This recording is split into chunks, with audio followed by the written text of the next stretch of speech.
Hello and welcome once again to The Blueprint. You've got Canada's Conservative podcast right here with new content for you every single Tuesday, 1:30 p.m. Eastern Time. We ask that you like, comment, subscribe, and share this program because on today's show we are talking about everybody's favorite topic, competition, and how Canada is getting less competitive. We bring on Mr. Competition himself, the one and only Bay of Quinte, Ryan Williams, Member of Parliament.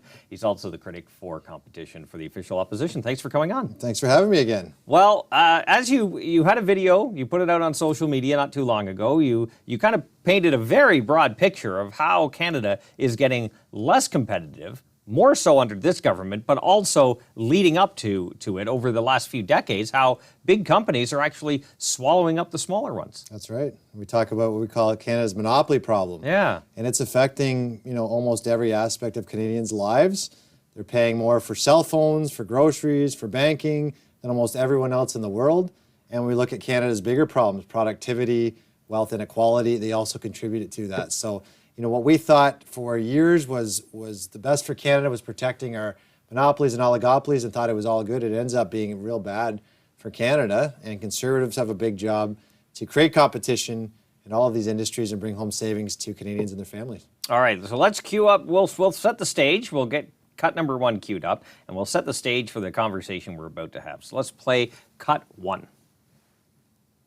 Lower productivity, fewer startups, higher prices, worse service, lower wages, and more wealth inequality. Yeah, you might have to edit that there, Dan.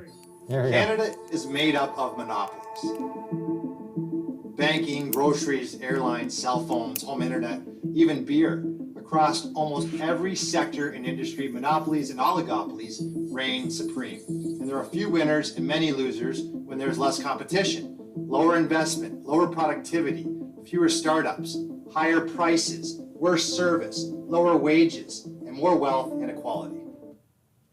All right, so this sets the stage for what happens when you get big companies taking over little ones, and the only people you have left in the market space providing a product or a service are the big ones, right? You pointed it out. You get worse quality, worse service, prices are affected, wages don't go up as fast because there is no real alternatives. Why would a company want to come out strong with a great new product when they have the market share and they don't have to innovate that much? No, and I think that's the premise of the whole video, Yeah. is that monopolies and oligopolies are dangerous. That's right. They're price setters, so with no one else to go to, they set the price. And I liken it back, and I talk back to Adam Smith's Wealth of Nations, which talked about something called the invisible hand.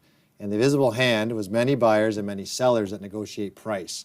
Yes. So when you have many options to choose from, and you're a supplier, you're selling a good or a widget, you're going to make sure you're the best product and the best service in order to get your money. But if you don't have competitors, if you own the market, well, you're just going to say, well, you're going to pay what I charge, and you're going to get the service I give you. And how often are all of us used to that when we call to try to change cell phone plans? Right? Or if we try to go to a bank and switch a bank, 80% of Canadians have never switched their bank, right? Yeah. When you look at almost everything in Canada, even we talk about grocery stores, and the fact that there's really only three, two American, but 3 Canadian grocery stores that you go to, and all their sub-brands are owned by those grocery stores. Cell phone companies, there's only 3 cell phone companies, but there's about 20 different sub-cell phone brands. Most Canadians don't even know if they go get Fido, it's owned by Rogers. If they go get a Virgin, it's owned by Bell.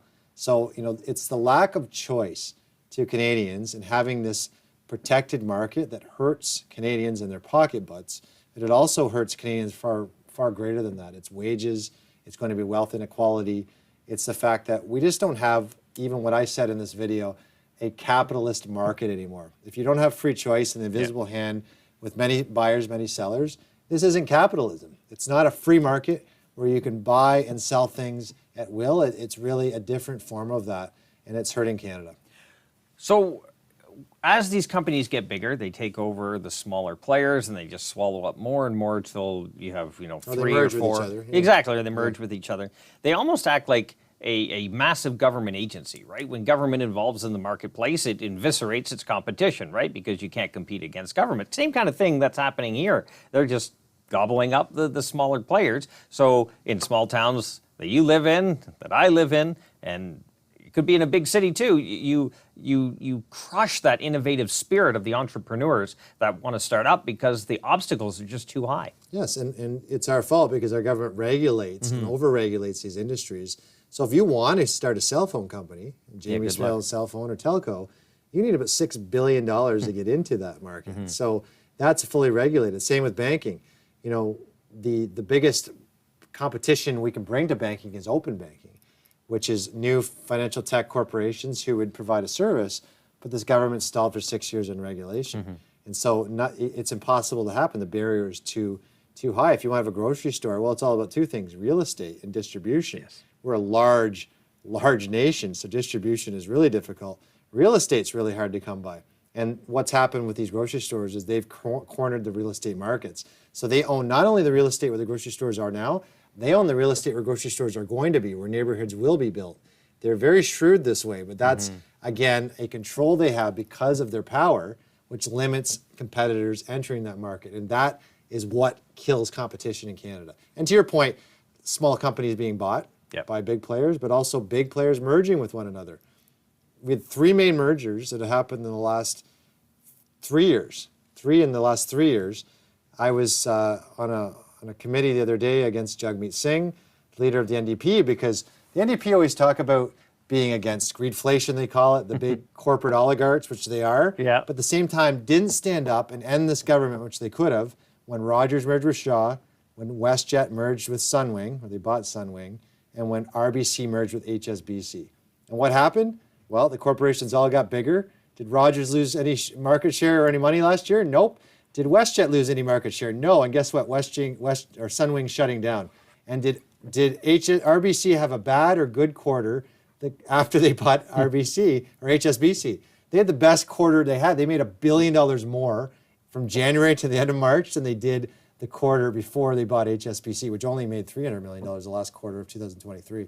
So what's happened is, yes, besides the NDP being shown to be hypocrites and sellouts to Canadians, which they are, and Jagmeet Singh is, because, you know, to stand up and say we're against corporate giants, but then not to stand up against their mergers.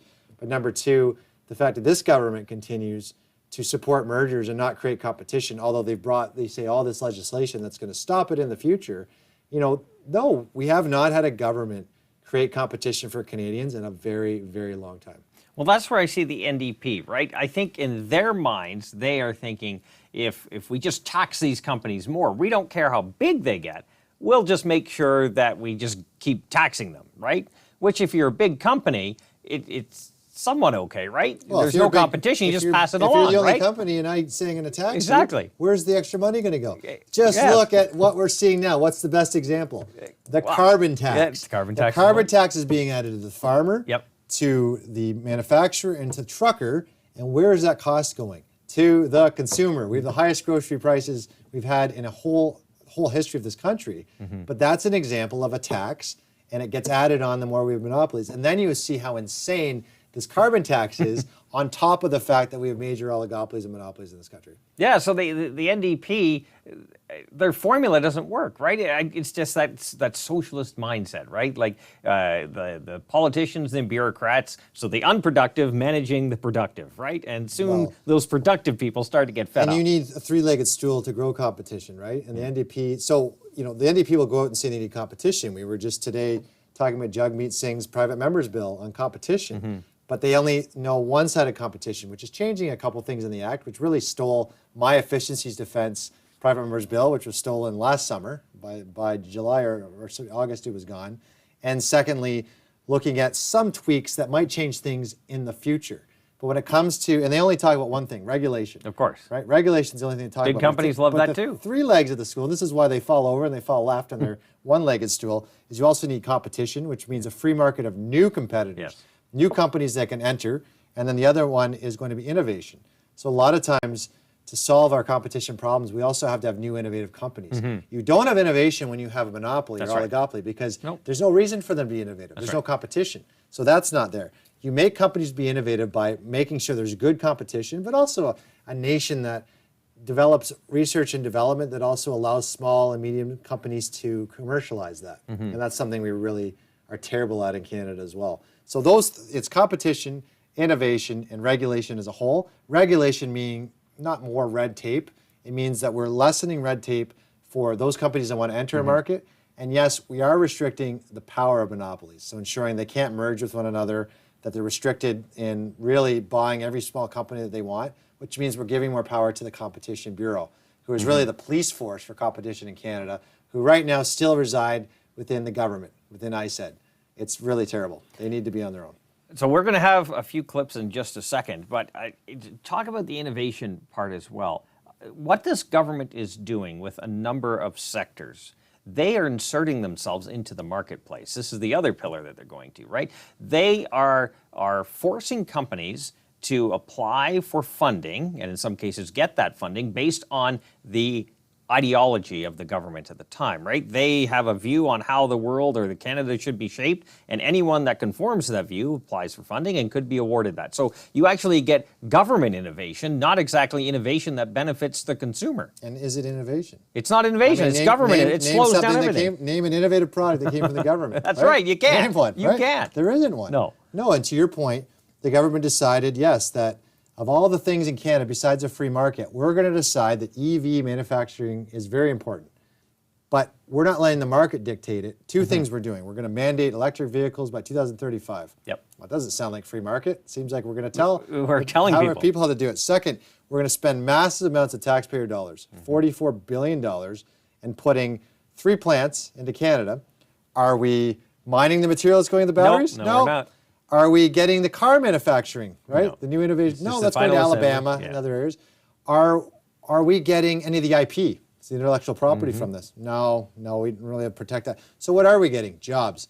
Okay, so Canadians are getting jobs. Great. So why in Stellantis and Windsor, of the 2,400 jobs, why were 1,600 coming from South Korea? Well, that's where the technology is. They know how to put the batteries together. So even for that, for all that money, so at the end of the day, you're getting a plant. For $44 billion, they're building a $6 billion plant.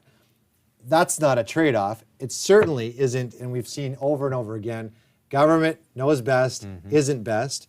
We have to have a free market. At the end of the day, that means government probably is involved with research and development, ensuring that we have first stage innovation happening, but then allow the free market to commercialize, allow competitors to come in, develop great companies, and grow those great companies in Canada with Canada capital and Canada know-how and innovation, and then let those companies grow and grow on the world stage. And we're doing none of that. And the illusion of it all, when that funding stops, the jobs go with it. Yes. Right? If the market isn't there to back it up, we talked many times on the show at how the government addresses, if they really want to address the transportation sector, they should be setting standards like they used to. Yes. Right? Car manufacturers got creative. They used aluminum. They used different materials, different size engines based on fuel efficiency. Like, they will innovate the technology to meet those standards as long as the standards are reasonable, That's of right. course. But this is how you create that competitive market, but also by allowing those smaller players to get into that marketplace. Well, look at the best example of EV, because we're not against EV. It's just Not at all. No, it's not mandating EV, Right, which exactly. which is completely different. But Tesla, who have the best market cap, and I think Elon Musk has got paid a pretty penny, but $46 billion as a package. But in EV, that was helped by the U.S. government. I think they backstopped a bit. I think it was close to $600 million to start that company on their own. And then they're doing battery development and innovation at Dalhousie in Halifax. And yet, the problem with that is all that IP goes back to Tesla, which is in the US. So they are consistently innovating and they're commercializing. But why aren't we then developing those technologies and helping Canadian innovators do the same things that we have Canadian IP, we have Canadian companies competing. Instead, we've got only multinationals and we're a branch plant. Which means they're coming in, they're using us, they're taking our subsidies, they're giving us few jobs, and then they leave instead of saying it's Canadian technology. And we always prided ourselves, like the space agency and the space program in the U.S. had Canadarm. Yes. And that was part of our aerospace sector, which we're very proud of. A lot of it's in Quebec, and it was because of Canadian innovation. That should be part of everything we're doing, at the very least, because then we have Canadian commercialization, we have Canadian companies that provide Canadian paychecks, there's Canadian GDP, all this other spin-off come from that. We've lost all of that. Sadly, under this government. Okay, we're going to play a few clips here. We covered a lot of ground, and we're almost out of time. So let's cue up cut number 2. Let's talk about cell phones, because I think everyone is just just sick to death at the rates they pay. Like, it's extraordinary when you compare Canada's cell phone rates to the rest of the world. So let's play cut 2. For Canadian cellular phone plans. Out of 64 countries of 128 telecommunication carriers, Rogers, Telus, and Bell are number 1, number 2, and number 3 for priciest carriers in the world. 3 times as expensive as Australia, twice as expensive as the US and Europe. What's worse, most Canadians have no idea if you pick a brand like Fido, Koodo, or Virgin, they are all brands owned by the top 3. Yeah, it's this kind of illusion that we have in our spectrum auctioning, right? There's a set aside for some smaller players, but everyone knows it's going to be gobbled up at some point because they can't expand. They don't have the infrastructure. No, they don't have the capital. Yeah. And at the end of the day, these cell phone companies also own the infrastructure, the towers, and then they own all these sub-brands. So the biggest illusion Canadians have is choice, and most Canadians would be surprised to learn that when they're buying their cell phone from Koodo or Fido or Chatter or Public Phone, they're all brands owned by the top 3, and there's no requirement from the government that these brands have to let consumers know that they're actually buying this brand from the others. We had the Rogers CEO at Committee for Industry Committee, and I'd ask him, well, don't you think with competition with Fido, because here's the thing most people don't know, Fido, he'll say, is a really low price and we compete with the Americans, and except it's only in 3G. They don't even offer 5G, Fido or 3G, or it's not in the newest technology. And I said, wouldn't that be offered if it was in the U.S.? Like Mint Mobile is the company that was owned by Ryan Reynolds in the U.S., and they're offering $15 unlimited talk and text, and I think it's up to 50, 60 gigabytes for $15 U.S. on 5G. That's incredible. Right? And that's because there's more competition there. As much as the Americans aren't the gold standard, the Australians seem to have the better model. The Americans are still paying way less. Right. And then we don't even look at it in this part, we don't even look at cell phone costs. Because the biggest problem when you're signing up with these cell phone carriers, you do a 2-year contract, and the cell phones cost more. Well, do we check that that's retail cost, that we're getting the Apple rate when you get your phone? No, they're making money on these cell phones. So the biggest thing is, when we're looking at these companies, this Prime Minister promised Canadians that cell phone bills went down by 50%. And when we talk to Canadians, I'll ask any of you out there, have you seen your cell phone bills go down even by 10%? And the reason is no, it's a big no. And the reason is they're lying to you by saying your bill, the prices have gone down, but companies find ways to make it up because there's no competition. That's right. And your cell phone Where itself, you gotta go? Your cell phone protection plan, and your data. So we're all using 5 times as much data as we did 5 years ago. That's because you have doorbell cams and you order your groceries online and you watch your pets when you're not home. And because of violent crimes up 34%. Across Canada, we have doorbell cams and we have security cameras and everyone watches. We're sucking up data every day, and companies aren't stupid. They found ways to make money out. But what they're actually doing is gorging Canadians on their data, on their plans, and they're making more money than ever. And this Prime Minister has the audacity to tell Canadians cell phone bills went down by 50%. Absolutely false. And Canadians are upset. Well, you could probably get it down by 50%, but you'd have to open up the market and give people a fighting chance to start their own companies. But this won't be happening. No, that's what a Conservative government will be doing. So we're focused heavily on policy that will open up markets, create new competition, make sure that there's regulations that dictate what monopolies can and can't do, but really strangleholding monopolies and making sure they're not controlling markets anymore. And really, it just comes to more choice for Canadians, which is more competitors, so that you have more options for your cell phones, for your airlines, for your banking. We're really working on policies that'll help Canadians and their bottom line and help them bring more money home. Perfect. We have so many more clips, but we're way over time. The conversation flies right by. We'll have to have you on again to clean up some of the other clips and talk about more sectors like groceries, I'd be happy to come back on grocery, airlines, and banking. Mortgages. All right, we'll have to have you back on. We'll figure this out. Before we go, the guests always get the last word. So I don't know if you want to talk about more of the Common Sense Conservative plan or whatever you want. Well, I think at the end of the day, it's just going to take a new government. I think you have to have a new mindset and a government that understands that competition is not just about creating choice for Canadians or lowering prices. It's also about a better way of life. It's about quality. For banking, it's about dictating where your banking information goes and having protection of your information, not having the banks own that, which happens now. And it's about personal privacy and ensuring that privacy is a fundamental right. but it's really about freedom. Right? We talk about freedom as conservatives. What does freedom mean? Freedom means you have a choice. Freedom means that you can go out and you can decide where best to put your money. You can have a choice to work for a great employer who pays a good, powerful paycheck, or you have the choice to start a business, be an entrepreneur in Canada, and be able to have the freedom of a free market to be able to create a company that makes money for you, but also for Canadians, and we bring it home. At the end of the day, that's what it's all about, bringing home that choice, that freedom, the savings, and creating a better country for everyone, and we're going to do that. My goodness, I don't even know where to go on that one. That was beautifully said. Abundance equals peace, right? That's People correct. are happier when they have more choices because you reach everyone's taste, That's whatever it is. Yes, freedom. Ryan Williams, thank you very much for your time. The Member of Parliament for Bay of Quinte, also the critic for competition. Appreciate his time. We appreciate yours as well. Don't forget to like, comment, subscribe, and share this program. Again, guaranteed a message you're not hearing in the mainstream media. So tell your friends. They can download it all summer long on platforms like CastBox, iTunes, Google Play, and Spotify. New content for you every single Tuesday, 1:30 p.m. Eastern Time. Until next week, remember, low taxes, less government, more freedom. That's the blueprint.